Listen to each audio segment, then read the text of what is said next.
We are going to begin with the latest on the salvage of the Sewol-ho ferry that sunk in waters off Korea's southwestern coast around 3 years ago, killing 304 people. The operation team had removed an obstacle that could have jeopardized the entire process, and we are inching ever closer to the long-awaited raising of the vessel. We go to our Shin Se-min for more on the developing operation. Semin, when do we expect them to actually start moving the ferry? Well, Mark, with the current speed of operation, it looks as though we'll be able to see the first stage of the lifting operation be completed in a couple of hours now.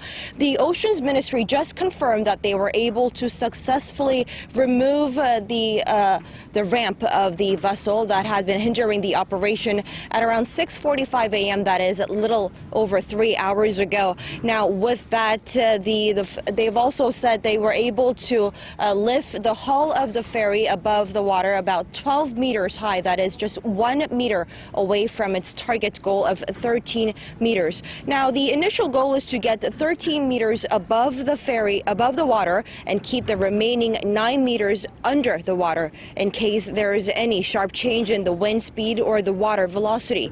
And once the salvage team raises the ship to its target height, it'll then be placed on a semi-submersible ship for its transport to a port in Mokpo, some 90 kilometers away from the accident site.